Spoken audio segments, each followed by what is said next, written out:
Right here we have the Asus ROG Zephyrus G14 with an up to RTX 5080. This one does have the RTX 5080 in here.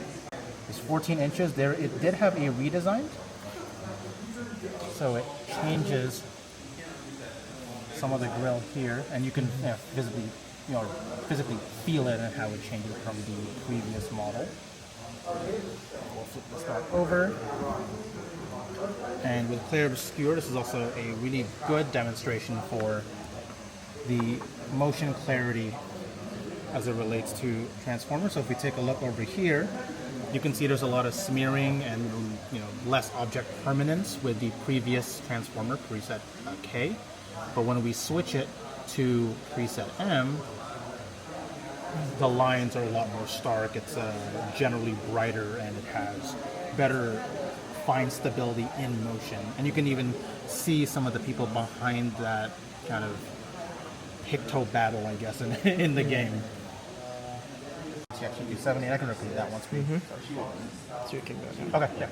So it's going to be the Macrevo Yilong 15 Air with the up to RTX 5070, playing Cyberpunk 2077, with the new DLSS 4.5 transformer. Right now, it is currently set to preset K, but we can toggle it to preset M, and you're going to instantly see the difference in lighting as we toggle it here. And we're going to switch it back. One thing to notice is going to be that horseshoe podium stand over here, or stage, and then a lot of the upper rings of the chandelier across these pillars.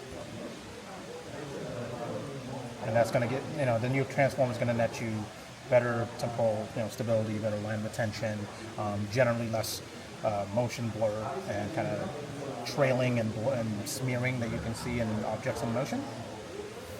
Can you move it around a bit? Yeah.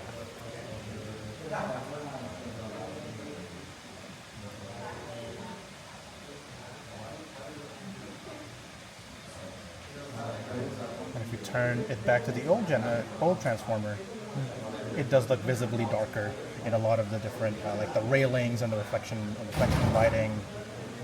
Turn it back on. It presents a generally more accurate uniform for the lighting.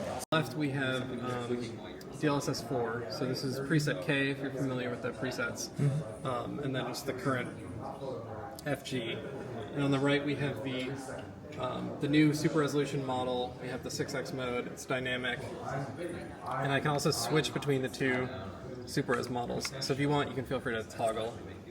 So 9 is preset K, or Transformer 1, and 0 is preset M, or Transformer 2.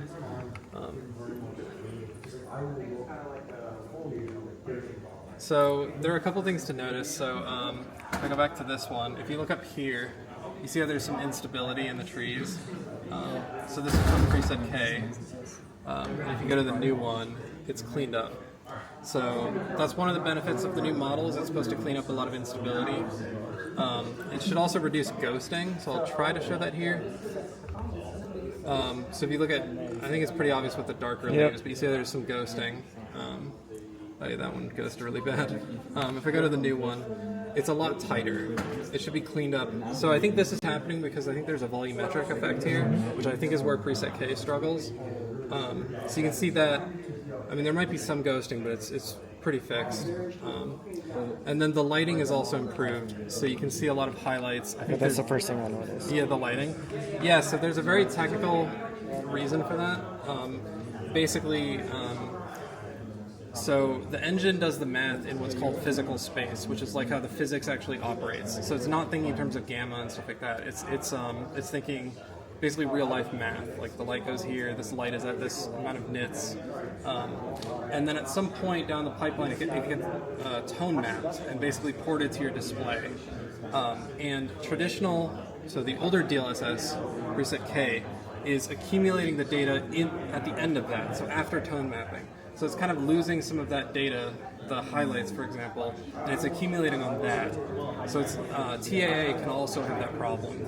But here we move the new one closer to the engine, so it's seeing more of what the engine is trying to show as far as the lighting. So it's losing less of that highlight detail. Yeah. So here we're showing some of the new frame gen features. So here you can see the frame generation is changing between 5 and 6x. So this is part of what we're calling dynamic multi-frame generation. So it's trying to target the refresh rate of your display. So this is a 1440p 240 hertz. So it's trying to target 240 FPS.